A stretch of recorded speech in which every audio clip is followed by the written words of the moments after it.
Mari, jemaat yang dikasihi Tuhan, kita akan bersama-sama memperkatakan apa yang dimaksud dengan Pentakosta ketiga dan Mazmur 91.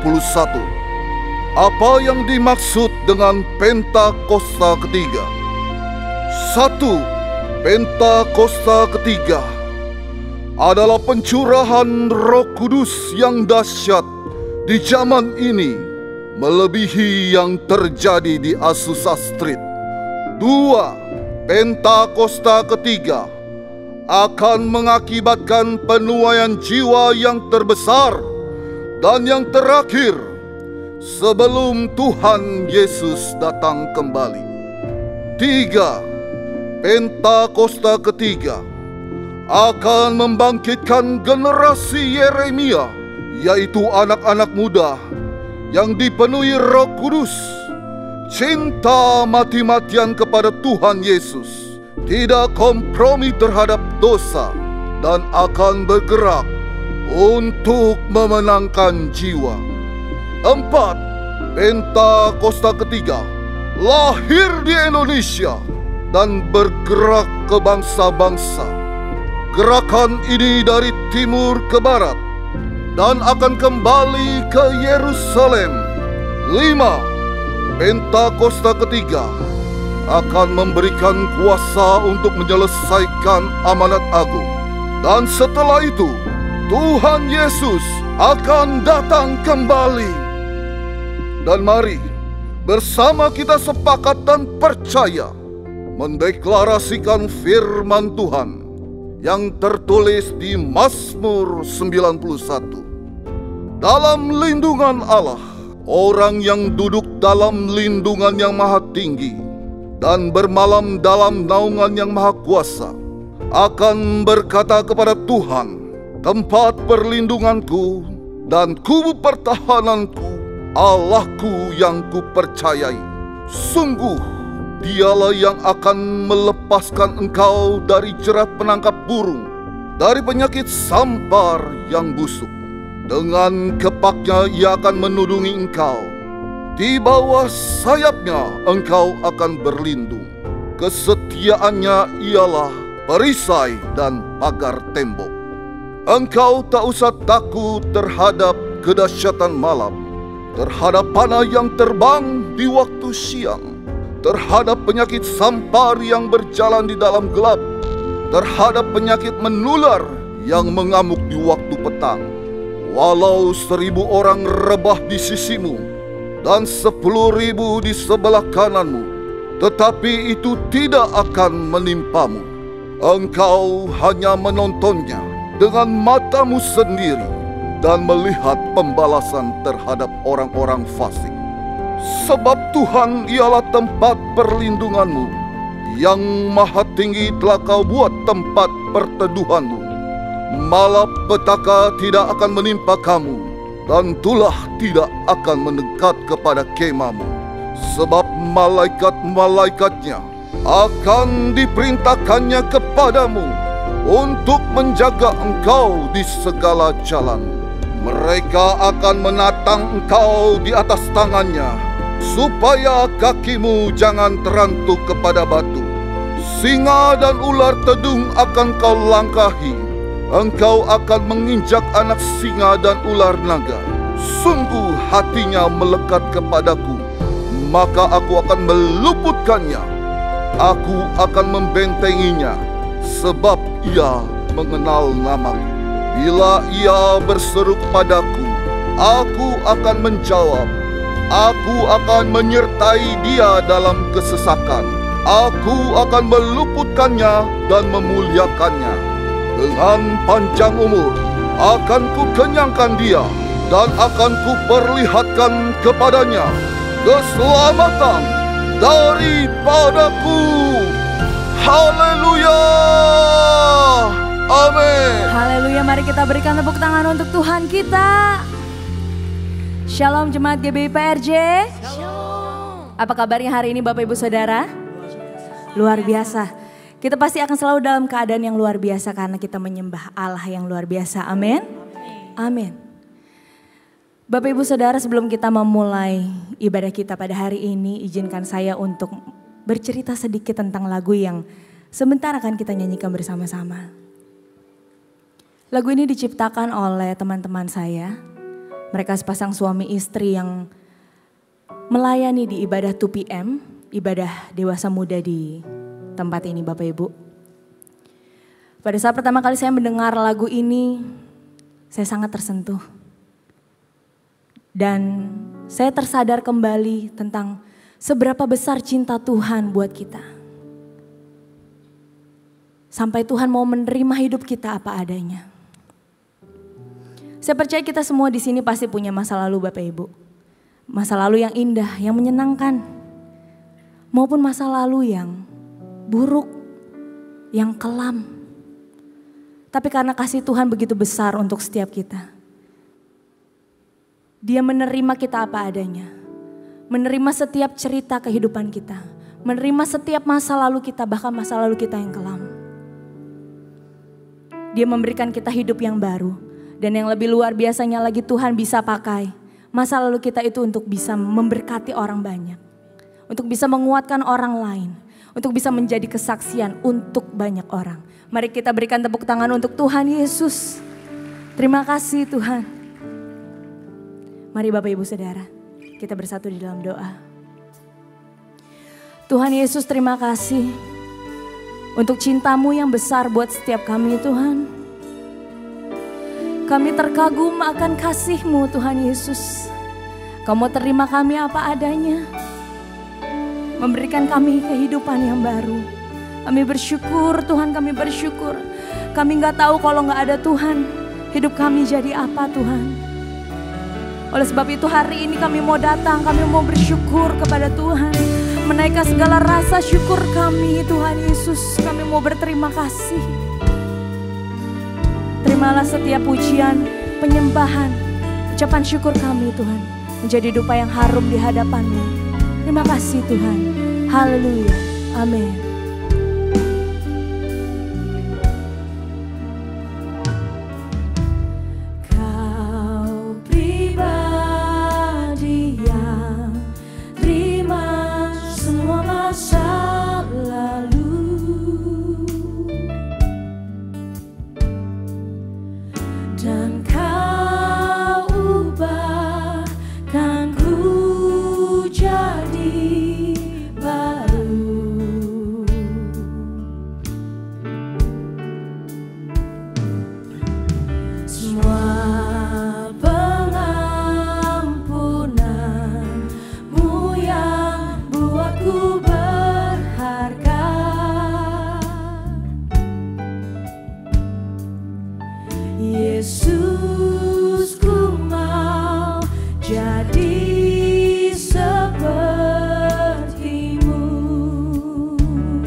Di sepanjang hidupku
Shandaralabaya Shakaralaba Kinaralabaya Sheraralabo.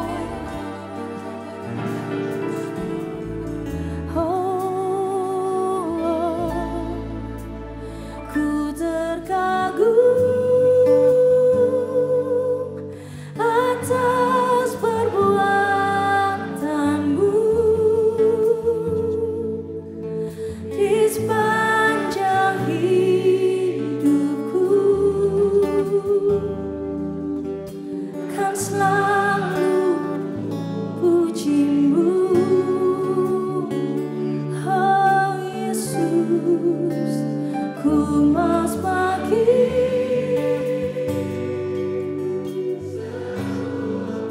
Biar kami semakin serupa denganmu Tuhan Yesus. Itu kerinduan kami Tuhan. Yes Lord, tiada yang seperti. Mari lebih lagi nyatakan, ku terkagum atas perbuatanmu di sepanjang hidupku. Thank you Lord, thank you Jesus. Kan selalu pujimu,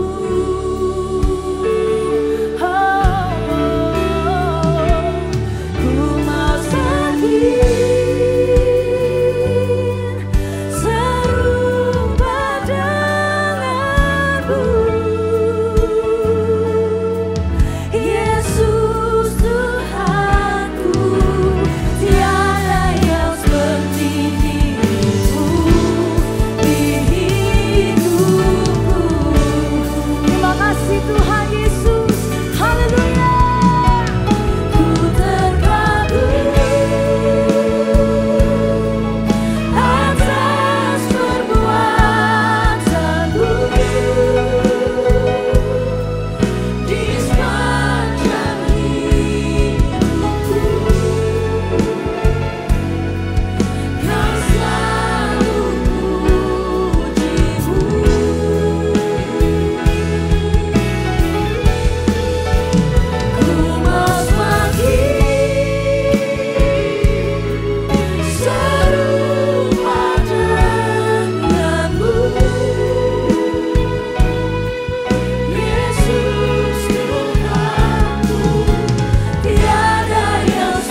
Berikan sorak-sorai yang panjang untuk Tuhan Yesus. Haleluya. Sorangan haleluya. Kau dahsyat Tuhan. Terpujilah namamu di tempat ini. Kami tinggikan, kami sanjung namamu. Semuanya mau berikan lebih baik lagi untuk Tuhan. Sama-sama nyatakan. Amin. Amin. Shalom GBPRJ. Shalom. Siap untuk melompat buat Tuhan. Mari lambaikan tanganmu saudara. Kita mau sama-sama belajar lagu ini. Come on. Mari tepuk tangan bersama-sama. Let's go. Yeah. Yeah. Woo. Let's go. Wandering into the night, wanting a place to hide this weary soul, this bag of bones. And I tried with all my might, but I just can't win the fight. I'm slowly drifting, a vagabond. And just when I ran out of road, I met a man I didn't know, and he told me that I was not alone. Let's go, let's go. He picked me up, he turned me around, he placed my feet on solid ground. I thank the Master, I thank the Savior, because he healed my heart, changed my name. Forever free, I'm not the same. I thank the Master, I thank the Savior, I thank God. Let's go. Kita tepuk tangan bersama-sama buat Tuhan kita. Come on.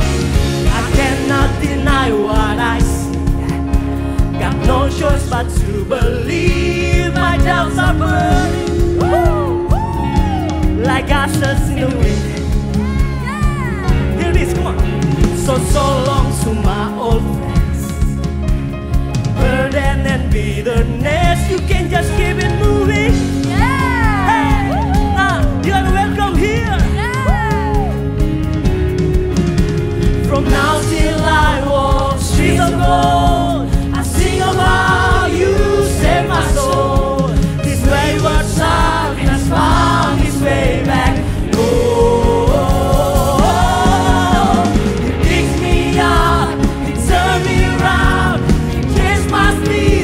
Solid ground.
up, get up, get up, get up on that grave. Get up, get up, get up, get up on that grave. Come on, get up, get up, get up, get up on that grave. Get up, get up, get up, get up on that grave. Get up, get up, get up, get up on that grave. Get up, get up, get up, get up on that grave. Pick me up, you turn me around, you place my feet on solid ground. I thank the Master, I thank the Savior, because He healed my heart, changed my name, forever free. I'm not the same. I thank Master, I thank Savior, I thank God. Turn me around, place my feet on solid ground. I thank the Master, I thank Savior, because He healed my heart, changed my name, forever free. I'm not the same. I thank the Master, I thank Savior, I thank God. Sama-sama kita katakan sekali lagi, come on. I thank God. Sekali lagi ya. Let's go. I thank God. Hallelujah.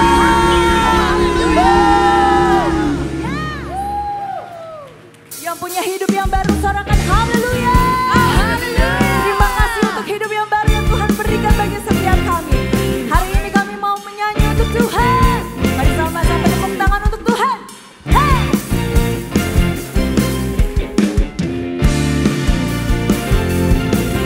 Haleluya. Sebab Engkaulah kami yang baik, Engkau selalu bersama dengan kami Tuhan. Hey! Kaulah satu-satunya sumber dari segalanya, sumber dari segalanya. Amin. Kau kebenaran yang selalu ku pegang. Engkau keyakinan kami Tuhan. Kau keyakinanku untuk bersinar terang. Yesus Tuhanku yang berkuasa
Terima kasih Tuhan atas anugerah-Mu kami semua diubahkan dan hidup kami tidak sama lagi. Terima kasih Tuhan. Dan saat ini mari Bapak Ibu jemaat Tuhan bersama-sama kita perkatakan. Tahun 2025 adalah tahun penuaian. Tahun 2025 adalah tahun penuaian. Tahun 2025 adalah tahun penuaian. Kami percaya setiap jemaat-jemaat Tuhan akan mengalami tahun penuaian bersama Tuhan. Terima kasih Tuhan. Juga kami membawa bangsa kami Indonesia. Kiranya Engkau memberkati bangsa kami Indonesia. Dan kami percaya gereja-gereja dan anak-anak Tuhan bangkit. Membawa terang Kristus untuk menyingkirkan setiap kegelapan dan kekelaman yang terjadi atas bangsa kami Indonesia. Kami juga membawa Bapak Presiden Prabowo dan wakilnya Bapak Gibran. Tuhan yang terus tuntun berikan hikmat serta rasa takut dan gentar akan Tuhan. Mengambil setiap keputusan yang mensejahterakan yang tepat untuk seluruh rakyat Indonesia. Terima kasih Tuhan. Kami juga membawa Gembala Sidang Pak Niko, Gembala CK7 Pak Dr. Yanto. Tuhan yang mengurapi, memberikan hikmat dalam pengembalaan di tempat ini. Membawa setiap kami menjadi murid-murid Kristus dan menjadi saksi-saksi Tuhan yang radikal. Berkati kesehatan hamba-hamba-Mu. Kami berdoa perlindungan dan pembelaan Tuhan sempurna atas seluruh keluarga besar hamba-hamba-Mu. Terima kasih Tuhan. Dan kami bersyukur di mana hari-hari ini terjadi kebangkitan generasi anak-anak muda. Di mana Engkau berjanji akan mencurahkan Roh-Mu atas setiap anak-anak muda di bangsa kami, bahkan di bangsa-bangsa. Kami percaya anak-anak muda akan bangkit, hidup kudus, cinta mati-matian kepada Tuhan Yesus, tidak kompromi dengan dosa dan tidak tunduk kepada dunia, dan akan terus bergerak untuk memenangkan jiwa-jiwa. Dan kami berdoa untuk anak-anak muda yang ada di tempat ini. Jagalah kekudusan. Kami berdoa biar setiap anak-anak muda di tempat ini dipenuhi oleh hikmat Allah 10 kali lebih cerdas dari orang-orang seangkatannya. Dia akan menjadi terang Kristus, membawa kemuliaan dan memuliakan nama Tuhan dimanapun mereka berada. Terima kasih Tuhan. Inilah doa kami di dalam nama Tuhan Yesus Kristus. Mari yang percaya kita sama-sama katakan amin. Silakan duduk Bapak Ibu Saudara.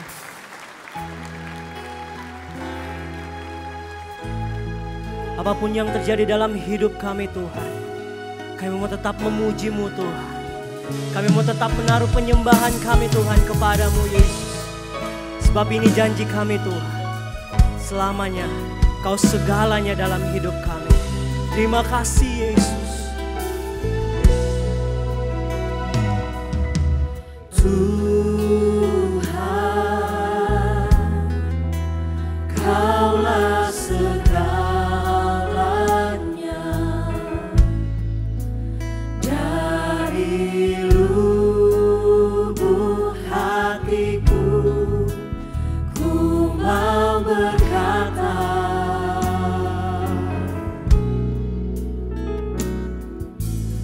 Yesus, Kaulah segalanya. Tiada yang dapat melebihi Engkau. Mari sama-sama kita naikkan pujian ini, katakan Tuhan, amin. Kaulah segalanya. Dari lubuk hati kami, dari lubuk hatiku, ku mau berkata, mari panggil namanya Yesus. Yesus, Kaulah segalanya. Tiada yang dapat melebihi Engkau. Selamanya, selamanya ku puji, ku sembah Yesus. Selamanya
namamu selamanya.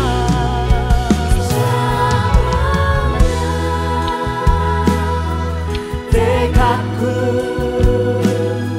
serahkan Engkau selamanya. Kaulah segalanya. Sama-sama kita naikkan selamanya. Kami puji, kami mau sembah Kau Tuhan. Yesus selamanya. Ku sanjung namamu selamanya. Tekadku serahkan Engkau selamanya. Kaulah segalanya. Mari jemaat Tuhan saja katakan selamanya. Sebab ini janji kami Tuhan.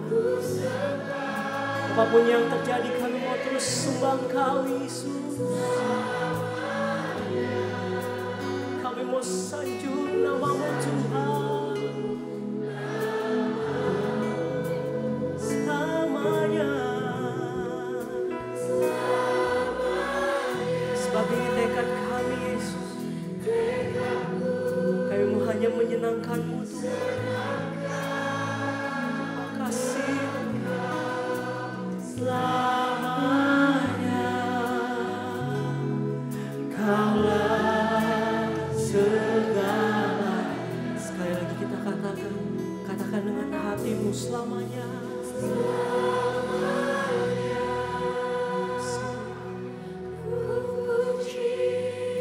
Kau lihat pribadi lepas pribadi di tempat ini Tuhan.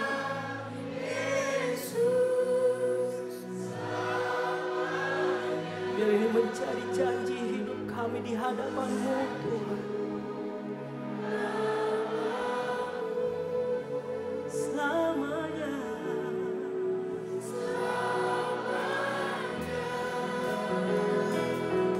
Tekadku serahkan Engkau selamanya. Kaulah segalanya.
Shalom Bapak Ibu Tuhan Yesus, puji syukur kepada Tuhan untuk setiap kebaikan Tuhan dalam hidup kita ya.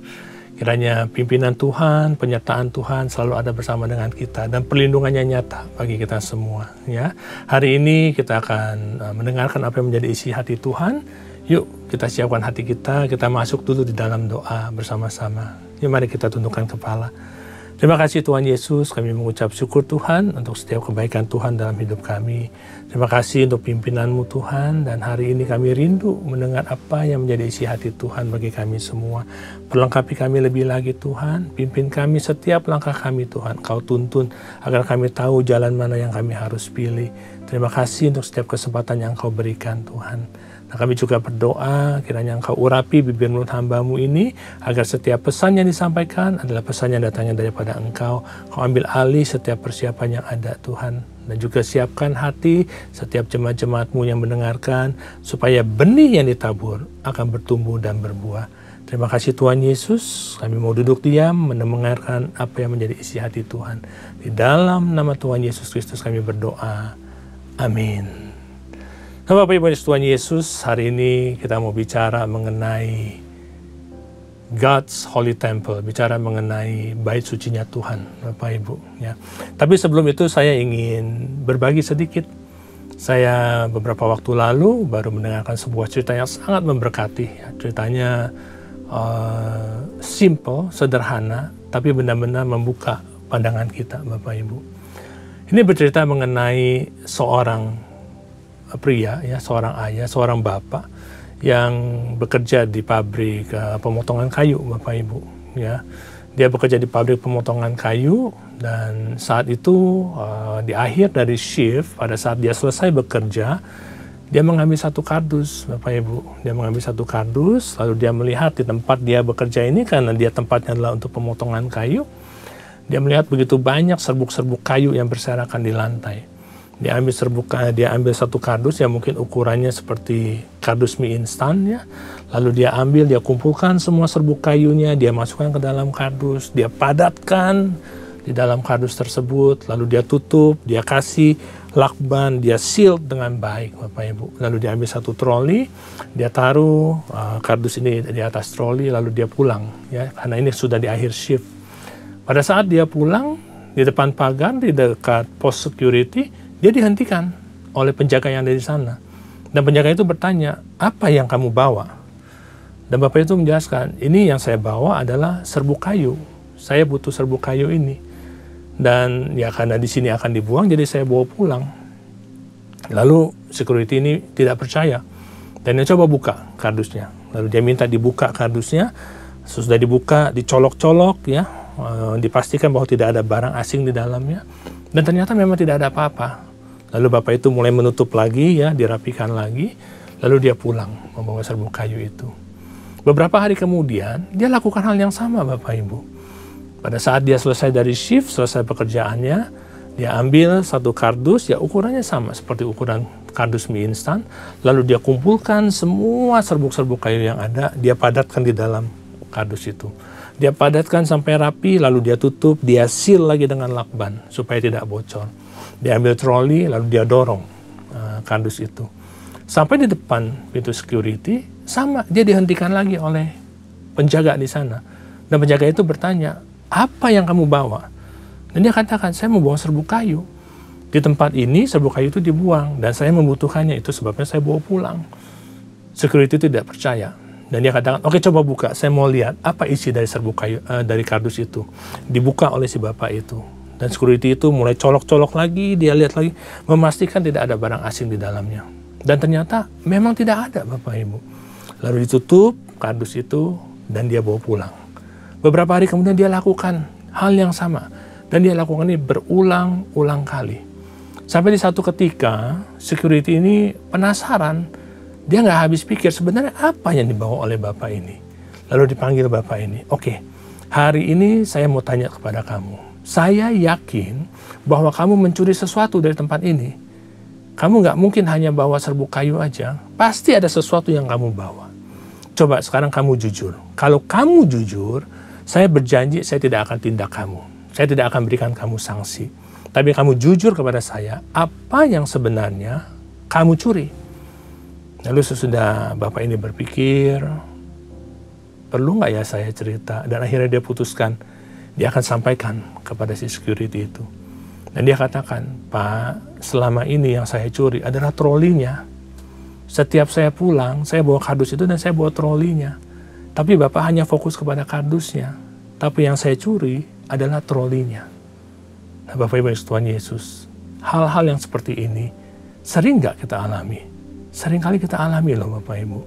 Seringkali kita berfokus kepada hal-hal yang kecil sampai kita lupa hal yang besar Bapak Ibu. Dalam hubungan kita dengan suami istri misalnya di rumah tangga, hal yang sama juga terjadi. Urusan-urusan kecil kita permasalahkan, tapi kita lupa dengan rancangan dan rencana yang indah oleh Tuhan, dari Tuhan bagi suami istri tersebut. Sama dengan anak-anak kita, sama dengan pekerjaan kita, sama juga dengan pelayanan kita, sama juga dengan hubungan kita dengan Tuhan Bapak Ibu. Itu sebabnya kita diingatkan, yuk kita mulai pikirkan perkara yang ada di atas Bapak Ibu. Kita mulai pikirkan apa yang menjadi hal yang penting bagi Tuhan. Tidak hanya dari kacamatanya kita, tapi dari juga kacamatanya Tuhan. Amin. Nah, memasuki tahun 2025 ini, Gembala Sidang kita sudah menyampaikan kepada kita berulang kali Bapak Ibu, bahwa tahun inilah tahun penuaian, dan kita harus semakin sungguh-sungguh lagi dengan Tuhan. Bahkan kita diingatkan lagi melalui Mazmur 123 ayat 2. Dikatakan bahwa mata kita tuh harus seperti mata para hamba laki-laki yang memandang kepada tangan tuannya. Atau seperti mata hamba perempuan yang memandang kepada tangan nyonyanya. Mata kita harus memandang Tuhan sampai Tuhan mengasihi kita. Kenapa? Karena Tuhan mau menunjukkan jalan mana yang kita harus pilih.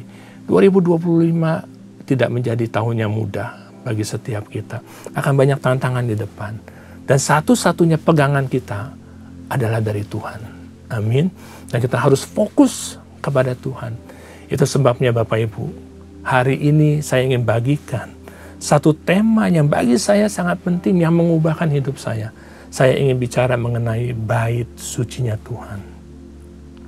Kenapa bait sucinya Tuhan itu begitu penting Bapak Ibu? Karena melalui bait sucinya Tuhan sebenarnya kita membangun hubungan kita dengan Tuhan. Tapi sebelum kita masuk kepada tema pembicaraannya, kita bicara dulu mengenai bait sucinya Tuhan Bapak Ibu. Apa sih yang dimaksud dengan bait sucinya Tuhan? Oh ya, bait suci itu bicara mengenai tempat di mana kita datang kepada Tuhan. Bait suci itu bicara mengenai tempat di mana kita beribadah. Tapi terlebih daripada itu Bapak Ibu, kalau kita bicara mengenai bait suci, sebenarnya bait suci itu menandakan betapa Tuhan rindu untuk ada dekat dengan umatnya. Itu sebabnya pada saat bangsa Israel keluar dari Mesir, Tuhan memerintahkan kepada mereka pada saat itu bangun kemah suci, belum menjadi bait suci. Bangun kemah suci karena mereka masih berjalan di padang gurun. Bangun kemah suci supaya Tuhan ada di tengah-tengahnya mereka. Dan pada saat mereka sudah sampai ke tanah yang Tuhan janjikan, di mana mereka sudah menetap, Tuhan perintahkan kepada mereka, yuk kamu harus bangun bait sucinya Tuhan. Bait suci yang pertama itu yang bangun oleh Salomo. Ya, Daud saat itu sebenarnya mau membangun bait suci, tapi Tuhan tidak izinkan. Ya, dan pada saat bangsa Israel mereka hidup tidak berkenan bagi Tuhan, tapi akhirnya Tuhan kirim mereka keluar. Mereka dibuang ke Babel, Bapak Ibu.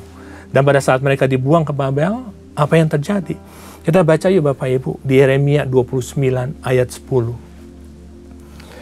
Sebelum mereka dibuang ke Babel, Tuhan tetap menjaga supaya dia mau ada di tengah-tengahnya mereka. Yeremia 29 ayat 10 berkata begini, sebab beginilah firman Tuhan, apabila telah genap 70 tahun bagi Babel, baru aku akan perhatikan kamu, aku akan menepati janjiku kepadamu dan mengembalikan kamu ke tempat ini. Walaupun pada saat itu bangsa Israel tidak berkenan hidupnya bagi Tuhan dan mereka dibuang ke Babel, tapi Tuhan tetap berkata, engkau akan kembali lagi ke tempat ini. Dan pada saat engkau kembali ini, engkau akan bangun bait sucinya. Bagaimana bangsa Israel yang sudah pergi begitu jauh, harus kembali lagi ke Yerusalem dan bangun bait sucinya Tuhan. Tapi Tuhan bekerja dengan luar biasanya. Saat itu Tuhan pakai seorang raja yang bernama Raja Kores, Bapak Ibu.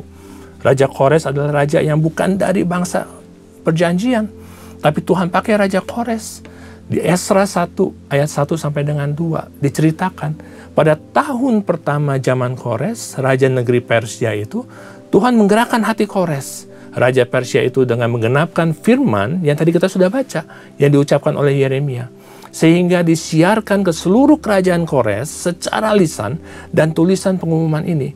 Beginilah perintah Kores, raja Persia.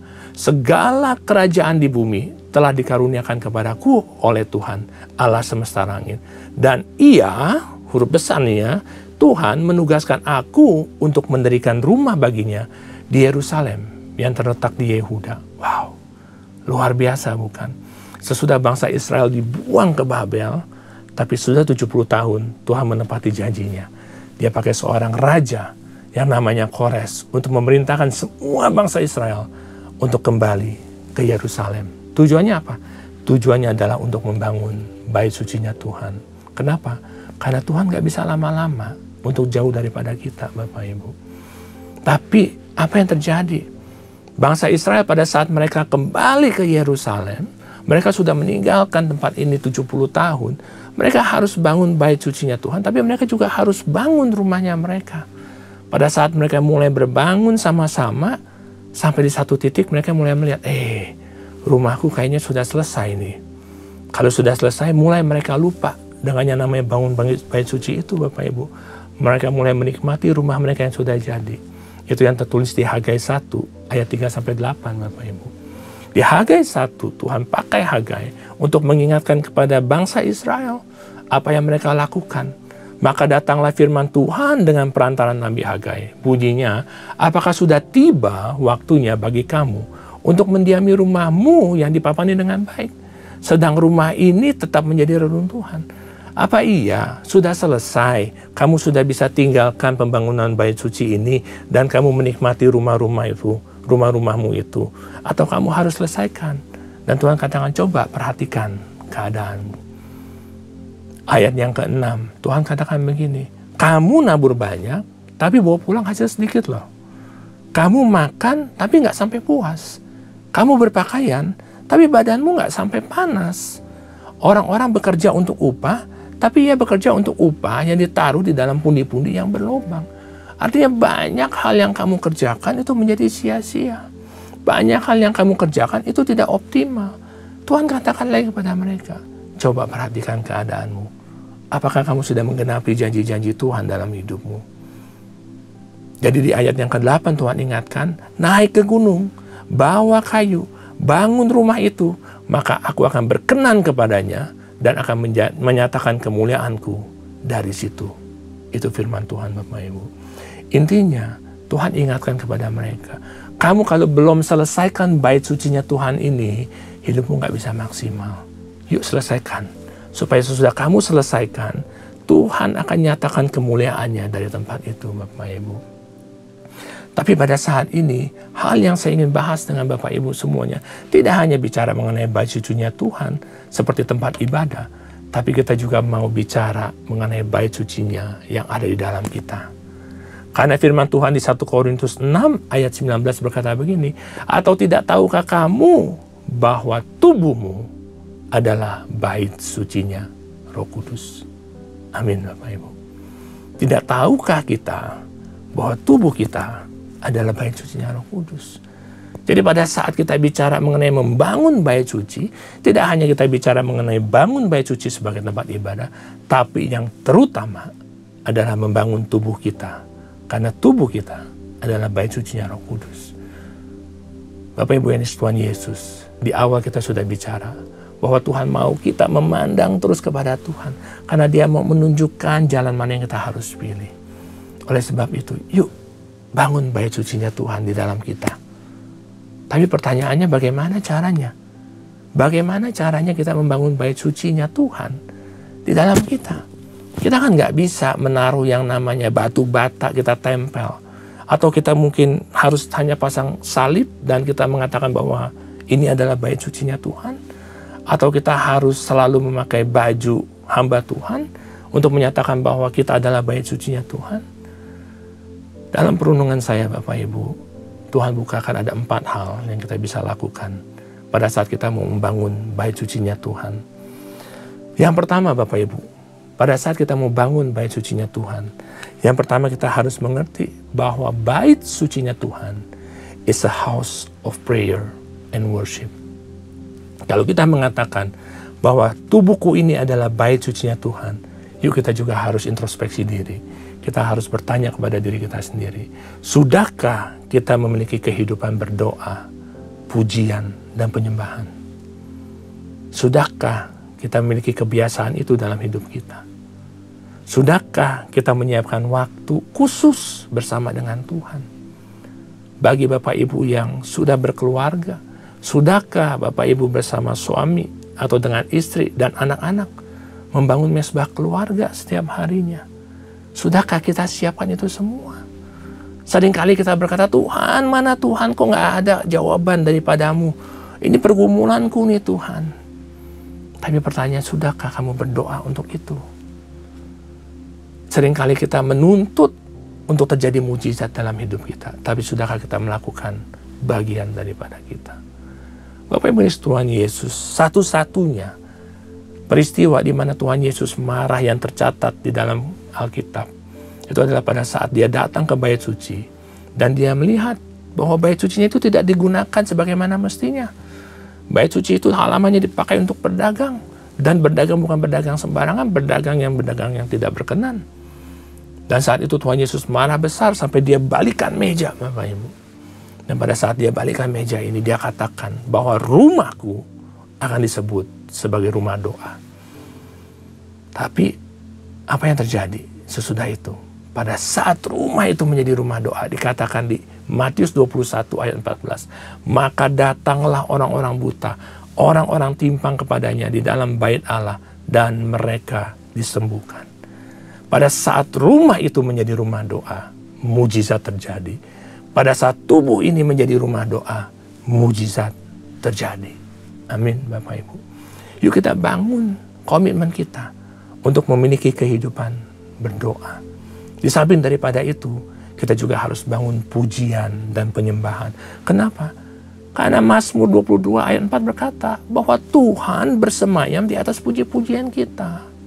Kalau kita mau undang Tuhan ada bersama dengan kita, tapi kita nggak pernah naik puji-pujian untuk Tuhan, bagaimana Tuhan bisa ada bersama-sama dengan kita? Dikatakan bahwa Tuhan bersemayam di atas puji-pujian kita, Bapak Ibu. Itu sebabnya kita harus membangun kebiasaan kita untuk berdoa, puji-pujian, dan penyembahan bagi Tuhan. Itu adalah hal yang pertama, Bapak Ibu, yang kita harus lakukan. Kenapa kita harus berdoa, Bapak Ibu? Kalau kita mau list down, kita mau daftarkan alasan mengapa kita harus berdoa, wah banyak sekali. Tapi hari ini saya akan bagikan 3 hal. Ini adalah menjadi pegangan kita semua. Pada saat kita berdoa, sebenarnya kita membuat hati dan pikiran kita menjadi tenang, Bapak Ibu. Saat-saat ini bukan saat-saat yang mudah. Banyak orang yang penuh kekhawatiran. Mereka stres, mereka nggak tahu harus kemana.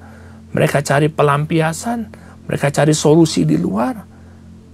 Tapi Tuhan katakan, yuk pada saat kita berdoa, justru itu akan membuat hati dan pikiran kita menjadi tenang.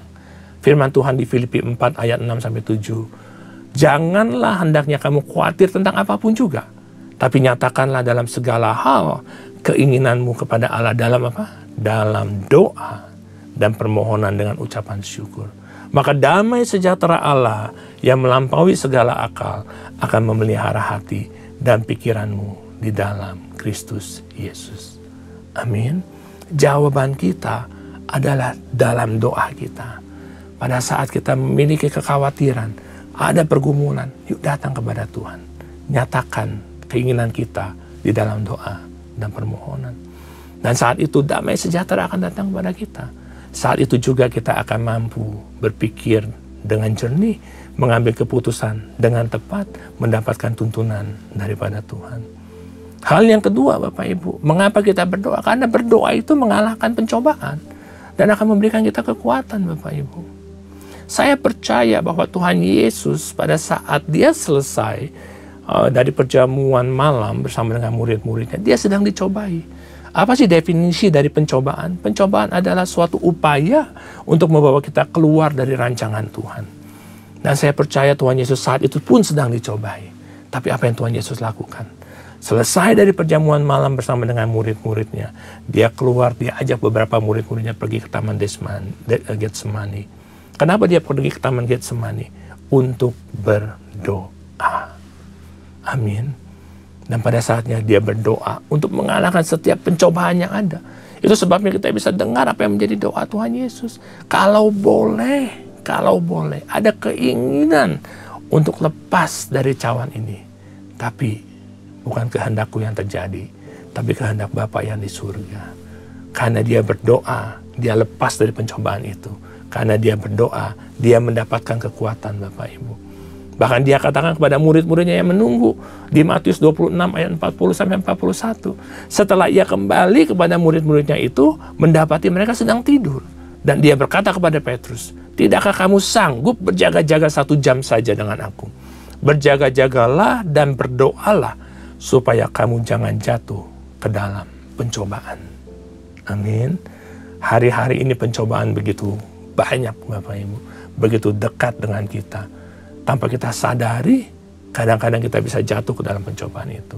Itu sebabnya kita harus bangun kebiasaan kita dalam berdoa. Dan yang ketiga Bapak Ibu, pada saat kita berdoa, sesungguhnya kita menyalurkan berkat Tuhan dalam hidup kita. Yakobus mengatakan, straightforward, simple sekali. Kamu tuh nggak memperoleh apa-apa karena kamu nggak berdoa. Firman Tuhan katakan apa? Ketuk maka akan dibukakan. Minta maka akan diberikan. Itu yang Tuhan ingatkan kepada kita semua. Amin. Kita berdoa untuk apa Bapak Ibu? Saya suka sekali ada satu quote yang diberikan oleh C.S. Lewis. Dia katakan begini, I pray so that God can change me. Kita berdoa supaya Tuhan bisa ubah hati kita. Kadang-kadang kita berdoa untuk hal yang salah Bapak Ibu. Kita nggak mengerti apa yang menjadi tujuan Tuhan dalam hidup kita. Tapi pada saat kita berdoa, kita datang kepada Tuhan. Tuhan bisa ubahkan hidup kita. Bagaimana kita berdoa Bapak Ibu? Saya sungguh diberkati dengan satu formula ini. Ya. Pada saat itu saya mendapatkan satu formula dalam hal berdoa. Datangnya dari kata pray Bapak Ibu. Pray itu kan, berdoa itu kan pray, P-R-A-Y, ya. P-R-A-Y, ya. Nah, kata pertama, kata P-nya itu artinya praise, ya. Pada saat kita berdoa, kita awali dengan puji sembah Tuhan, Bapak Ibu. Kita tinggikan Tuhan, ya. Sesudah itu kita repent. Kita harus masuk di dalam kekudusannya kita. Kita harus masuk dengan penuh hati ucapan syukur. Kita harus masuk dengan pertobatan, Bapak Ibu. Biarlah Tuhan mendapatkan kita layak di hadapannya. Sesudah itu baru kita ask, baru kita minta kepada Tuhan. Dan pada saat kita selesai minta, seringkali kita berhenti Bapak Ibu. Tapi di sini katakan, sesudah kita minta kepada Tuhan, we have to yield. Kita harus berikan waktu untuk Tuhan bicara pada kita. Yield itu bicara artinya bergabung Bapak Ibu. Jadi sesudah kita praise Him, kita sudah repent dan kita sudah ask Him, kita harus yield, ya. Kita harus bergabung dengan Tuhan. Dan biarlah Tuhan bicara kepada kita. Jalan mana yang kita harus pilih. Itu sebabnya Bapak Ibu kita harus baca firman Tuhan. Karena seringkali jawaban Tuhan itu tercatat di firman-Nya. Jawaban Tuhan itu bisa datang dari peristiwa-peristiwa yang Tuhan ingatkan kepada kita. Tentang peristiwa yang ada di Alkitab. Dengan kita membaca Alkitab, kita bisa mendapat jawabannya daripada Tuhan. Amin. Itu hal yang pertama Bapak Ibu. Pada saat kita mau membangun bait sucinya Tuhan, kita harus membangun hidup kita sebagai house of prayer and worship. Hal yang kedua, bait sucinya Tuhan juga bicara mengenai house of sacrifice and offering. Juga bicara mengenai rumah di mana ada korban bakaran, ada persembahan Bapak Ibu. Firman Tuhan di Roma 12 ayat 1 sampai 2 berkata begini, karena itu saudara-saudara, demi kemurahan Allah, aku menasihati kamu, supaya kamu persembahkan tubuhmu sebagai persembahan yang hidup, yang kudus dan yang berkenan kepada Allah. Itu adalah ibadahmu yang sejati. Jangan kamu menjadi serupa dengan dunia ini. Pada saat firman Tuhan mengatakan persembahkan tubuhmu sebagai persembahan yang hidup, bukan berarti kita menjadi mati Bapak Ibu. Bukan berarti kita persembahkan seluruhnya dan kita tidak punya lagi kehidupan. Tapi pada saat bicara mengenai persembahkan tubuhmu sebagai persembahan yang hidup, kita harus matikan kedagingan kita. Amin.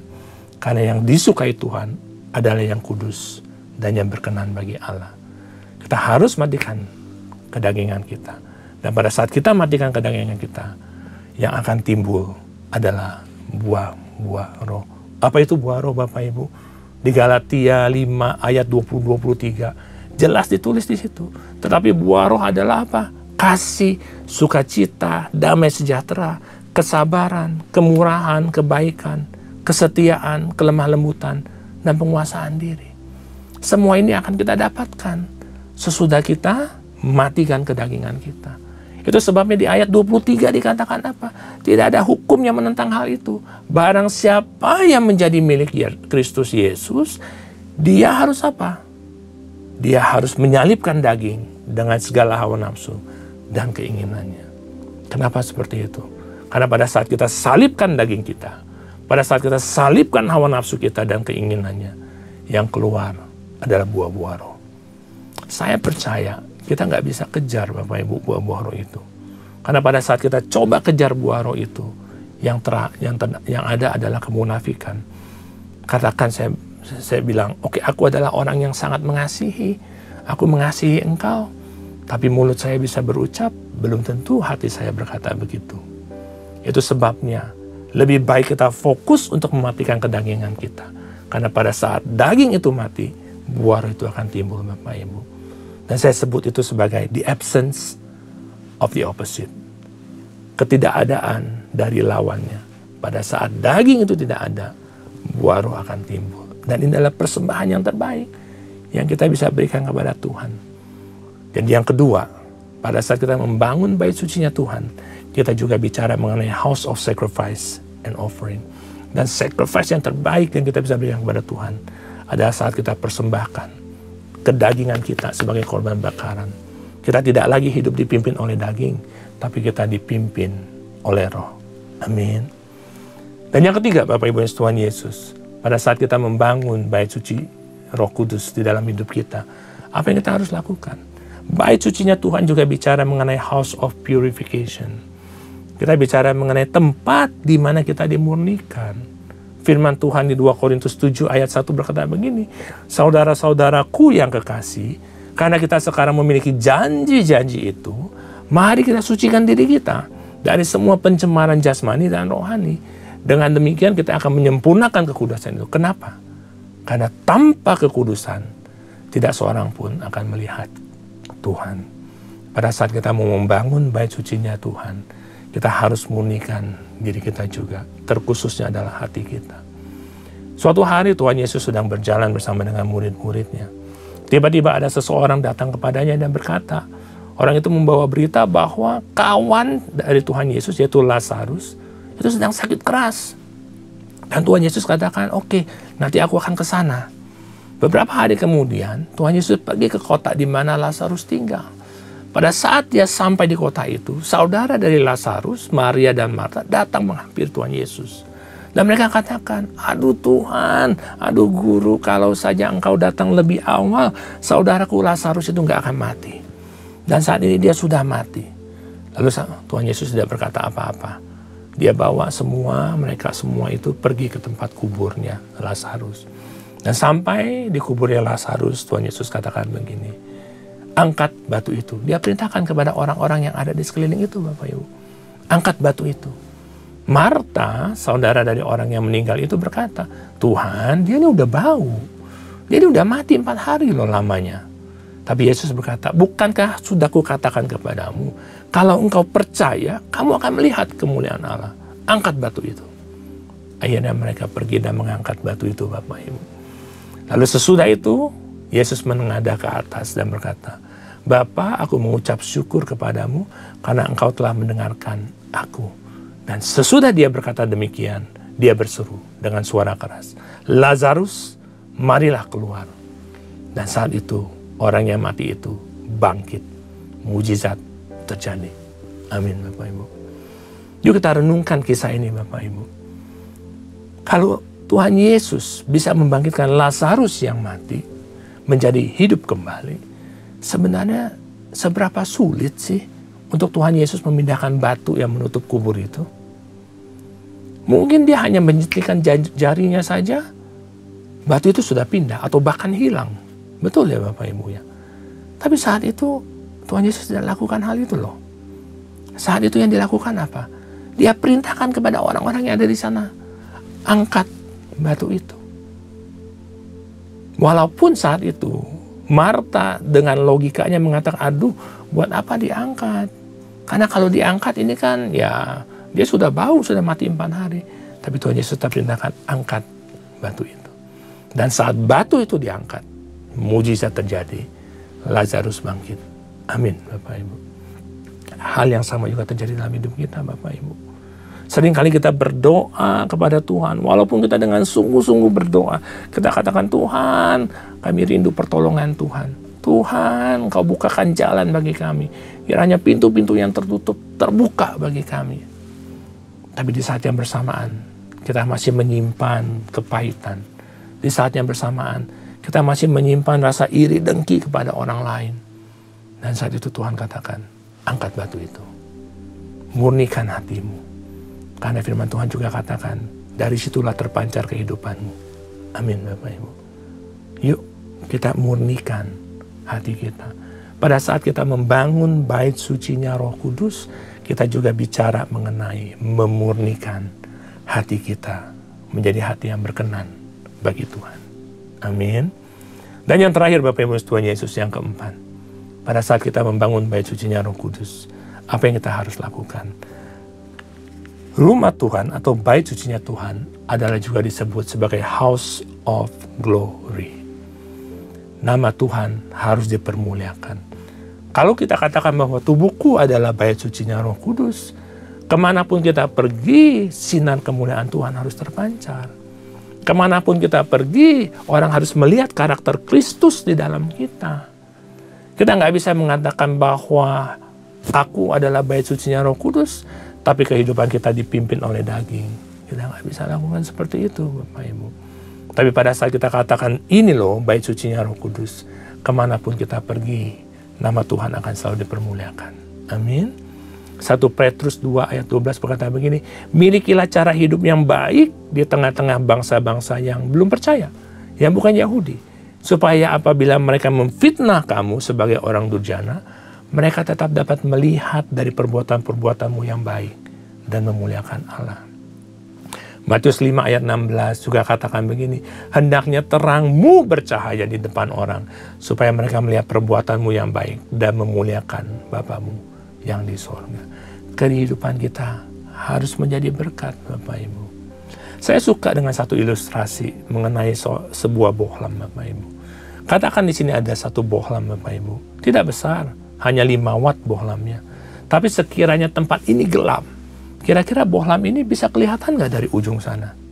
Yes, sinar terang dari bohlam ini tetap bisa kelihatan. Mungkin tidak terlalu berdampak, tapi orang tetap bisa, di sana ada sesuatu yang terang dong. Betul ya Bapak Ibu? Tapi seringkali pada saat kita diminta untuk bersaksi, yuk lakukan sesuatu. Aduh nggak dulu deh, si anu aja deh, si itu aja deh. Kita selalu menghindar. Tapi firman Tuhan mengatakan, yuk kita harus menjadi terang. Kalau hari ini masih punya 5 watt, it's okay. Kita mulai dari yang kecil. Kita setia pada perkara yang kecil, betul? Nanti pada saat kita mulai bertumbuh secara kerohanian kita semakin dewasa dan dewasa. Sinar terang ini yang awalnya cuma 5 watt, dia akan naik jadi 25. Naik lagi menjadi 75. Naik lagi menjadi 100 watt. Seberapa terang bohlam itu menggambarkan kedewasaan rohani kita. Amin Bapak Ibu. Yuk kita mulai membiasakan diri kita menjadi terang dimanapun kita berada. Ada satu quote Bapak Ibu, dan quote ini kiranya bisa menjadi rema bagi kita semua. Dia berkata begini, you may be the only Bible some people ever read. So the question is, are you a good translation? Kamu mungkin menjadi satu-satunya Alkitab yang orang bisa baca. Tapi pertanyaannya, sudahkah engkau menjadi translasi yang baik? Sudahkah kehidupanmu menggambarkan apa yang tertulis di dalam firman?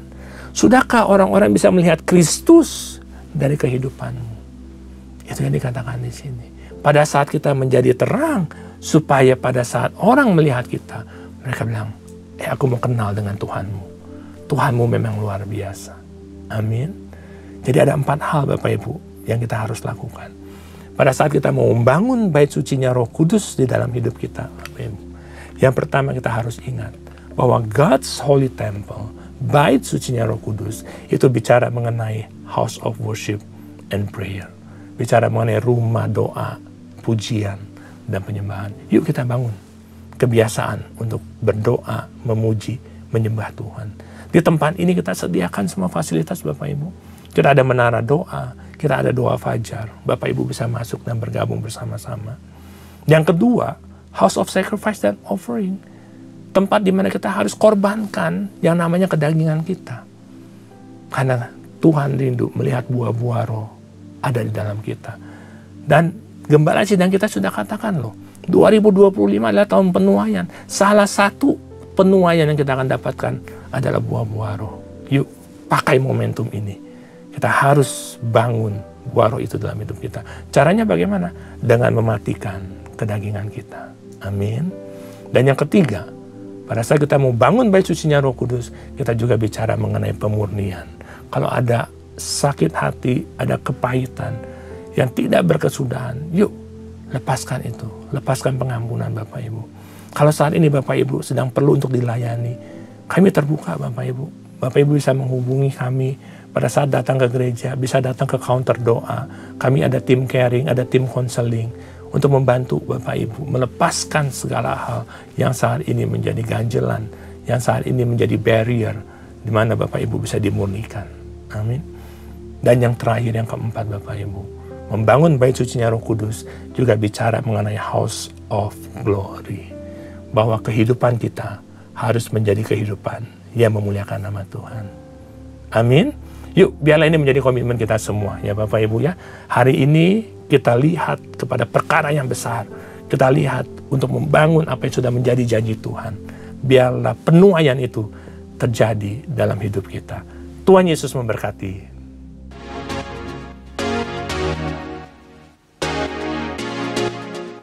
Shalom.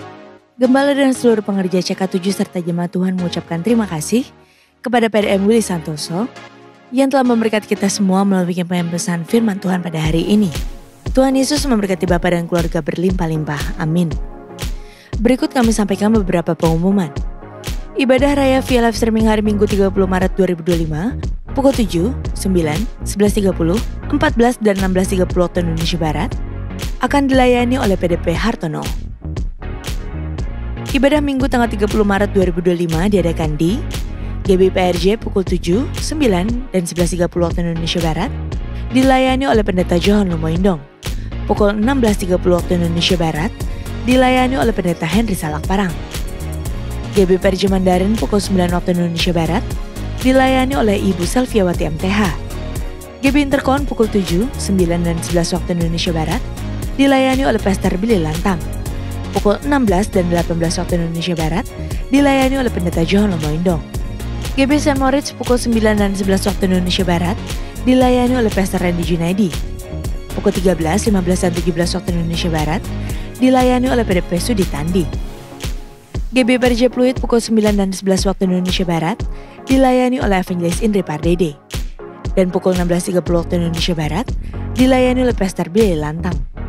GB HCR pukul 8 dan 10 waktu Indonesia Barat dilayani oleh Pastor JJ Simko Putra. GBI Am Sutra Mall pukul 7, 9, dan 11 waktu Indonesia Barat dilayani oleh Pendeta Henry Salak Parang.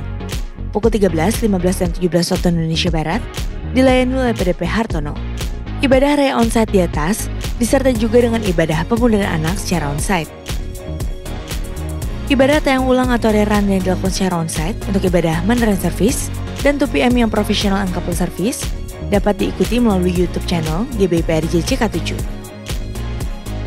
Untuk persembahan umum atau kolekte, perpuluhan jemaat, ucapan syukur dan lain-lain dapat dilakukan melalui e-banking, mobile banking, ATM maupun online di website rekening persembahan CK7, BCA Cabang Tamrin dengan nomor akun 206 333 8222 atas nama GBPRJ.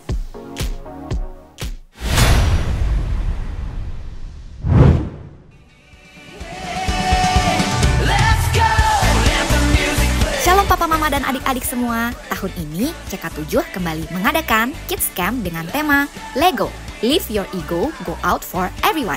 Melalui Kids Camp ini, adik-adik akan belajar untuk semakin bertumbuh dalam iman dan karakter yang semakin serupa dengan Kristus sehingga bisa menjadi berkat bagi orang lain. CK7 Kids Camp diadakan pada tanggal 10 hingga 12 Juli 2025 di Taman Bukit Palem, Bogor.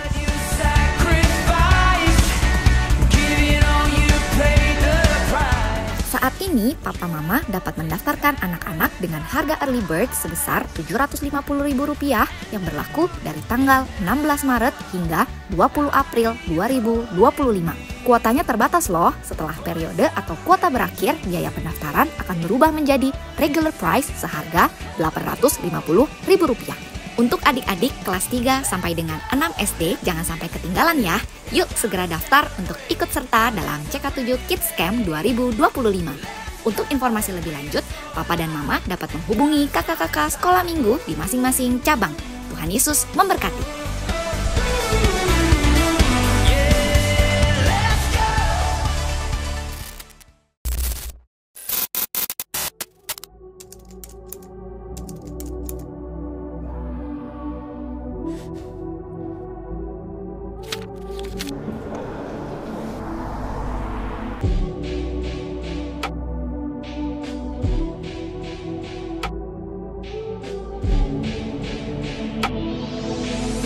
Get ready. Anda sama Tuhan. Kita bilang bahwa menjadi sangat takut dan berkata seorang kepada yang lain. Jangan berkata dusta dan jangan berkata sia-sia.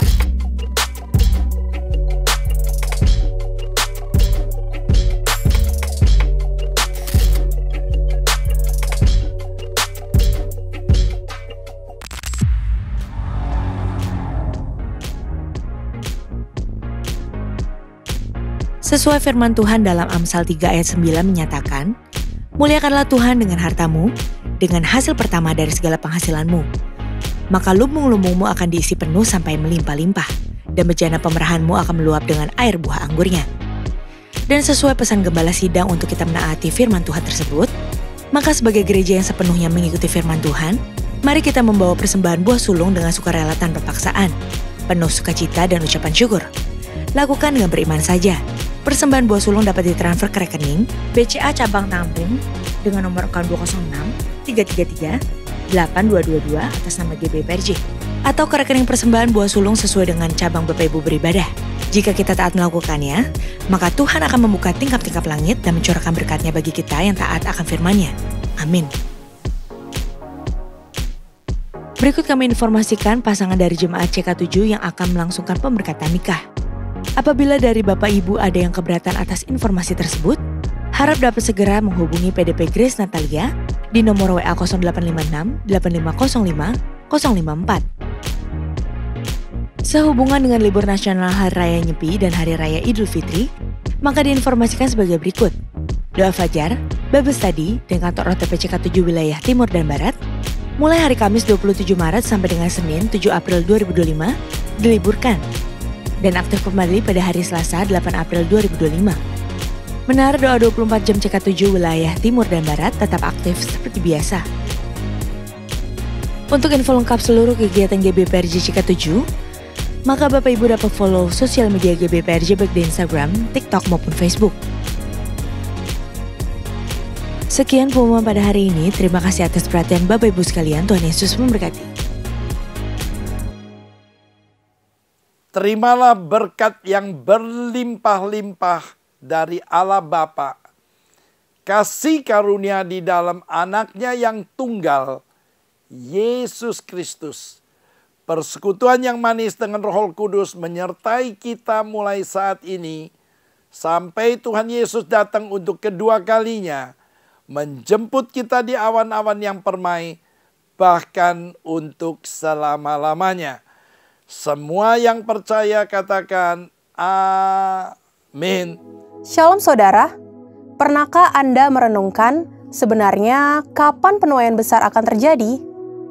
Tuhan Yesus berkata dalam Yohanes 4 ayat 35, bukankah kamu mengatakan 4 bulan lagi tibalah musim menuai?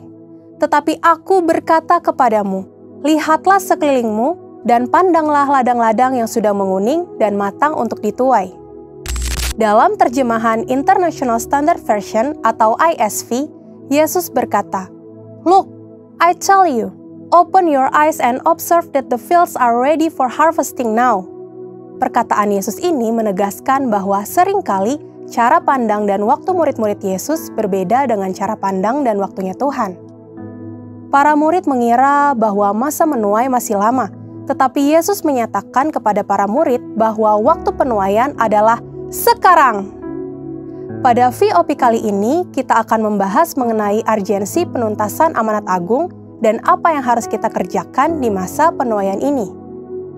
Banyak gereja dari berbagai denominasi sepakat bahwa goal penuntasan amanat agung adalah tahun 2033, yang bertepatan dengan 2000 tahun setelah Yesus menyampaikan amanat agung tersebut kepada para muridnya.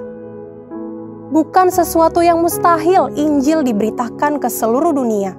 Kemajuan teknologi memungkinkan setiap orang untuk mendengar Injil, bahkan sampai ke pelosok-pelosok daerah yang sebelumnya sulit dijangkau.